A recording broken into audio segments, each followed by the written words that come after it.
Well, a few days ago, Washington Post deep thinker Jonathan Capehart provided the kind of in-depth political commentary that is causing the entire newspaper business to vanish faster than a plate of brownies at Michael Moore's birthday party. Upset at Barack Obama's all cuts, no revenue response on the debt deal last week, he said it was time for Barack Obama to man up and, quote, out-crazy the crazies. The crazies being the Tea Party terrorists and hostage takers that make up 20% of one of the two houses of one of the three branches of government that says nutty things like unsustainable spending is unsustainable. So, in order to get a little respect, Capehart said Obama must become Keyser Soze, the mysterious, terrifying gangster from The Usual Suspects. And in order to generate the kind of fear and respect necessary to have his way, he must show the Tea Party he means business. Quote, if that means vetoing bills taking the fight to individual districts and shutting down the government, so be it, unquote, said Capehart. So, joining me now to quaver and quiver in abject terror of President Soze are, from Denver, Colorado, a man who wouldn't give a second thought to murdering you, your spouse, and your children if you so much as offered him a Zima. Steve Green is with us in all his glory. And from Allentown, Pennsylvania, he walks softly and carries a big stick and can often be found tossing it to his big dog out in his big backyard. Scott Ott also joins us for the Bloodbath Boys. Let's continue to hope that the safest place to bury an idea is in the pages of a major newspaper. Steve, Jonathan Johnny Tomatoes Capehart thinks that Obama ought to stick it to the Tea Party by shutting down the government. That would show us. Now, going to your area of expertise, the Department of Alcohol, Tobacco, and Firearms, what do you think that the new, tough, and terrifying President Soze ought to do to show us who's boss? First, I need to correct you in your intro. Michael Moore's brownies at his birthday party are actually served in a cart that's the same shape and size as a Nimitz-class aircraft carrier. Yeah, they come out in a wheelbarrow. But speaking as a conservative, you know, there's nothing I hate more than when poor people can afford their medicine. And I also hate it when old people can afford their medicine. And when poor old people can afford their medicine, I just get completely incensed and attempt to chew off my own forehead. Shocking. It's not pretty, and I know I'm not alone in this. In fact, the Tea Party was founded by angry, white, racist Americans who were desperately afraid that someone somewhere might be able to afford their medicine. So I would like our Democratic leadership to get together to figure out the fastest possible way to repeal Obamacare. They might have to cut a deal with Congress to cut spending elsewhere, but, you know, be shrewd, Mr. President. My God, that would show us. Scott, we Tea Party crazies don't think much of the Department of Education either. If President Keyser really wanted to stick it to us, what do you think he ought to do with that department?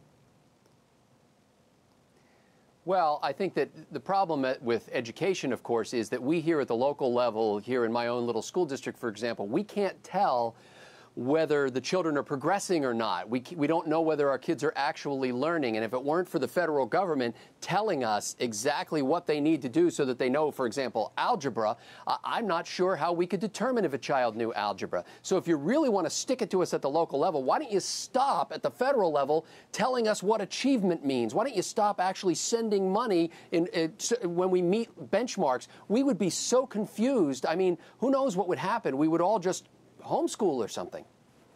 Let me say this about our children, Scott. Rest assured, they am learning. I can feel the terror creeping up my spine as we speak, folks. Steve, most conservatives want to slash entitlement spending. What scary things can Obama do to get our attention there? Well, as you know, it started off as a safety net 80 years ago, has morphed and grown and sort of metastasized into this behemoth that pays for almost everything everywhere. And there's no accountability to it. But if we could get this economy growing again, we might be able to afford most of the welfare state without too many changes, believe it or not. We could probably fix Social Security in fairly short order, raise the retirement age a bit each year, start means testing. But what would really frighten me would be a determined action on the president's part, something where he would bypass Congress and the will of the people. You know, just moments from now, the president could act as a virtual dictator and sign an executive order banning federal public sector unions. I think I wet myself a little just thinking about it. My God, the respect we'd have for him then. Scott, certainly nothing can be more terrifying than the rise of the oceans, drowning all of us in our own bitterness and also our guns and religion. In order to punish us, should President Spacey go back on his promise and allow the oceans to continue to rise?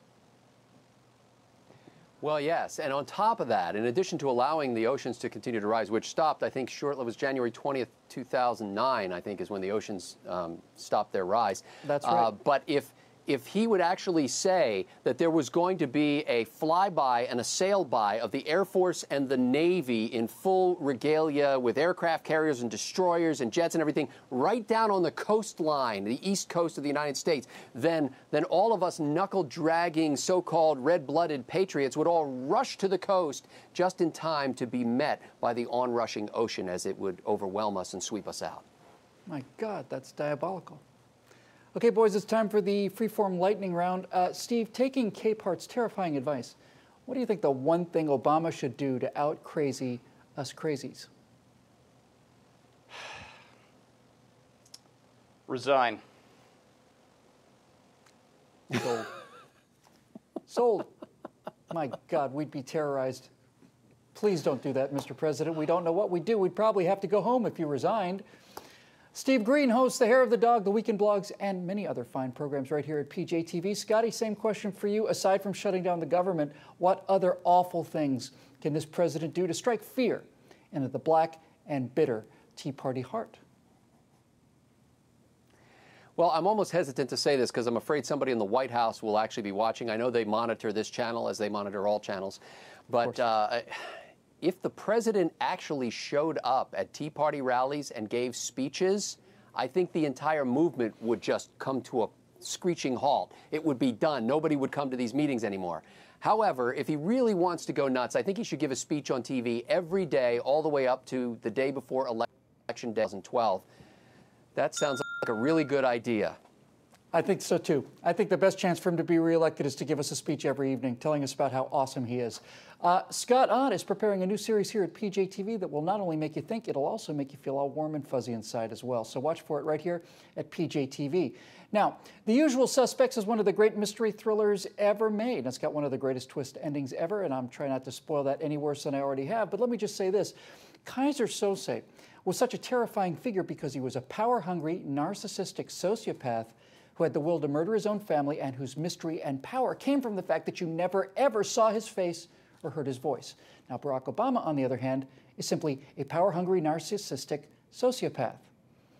Keyser Soze could look at his family being held hostage and kill his own children because he didn't want to be under anyone's power. Barack Obama would have turned to the hostage takers and warned them not to call his bluff before storming out of the room to play some golf. Can you detect the small difference between these two men?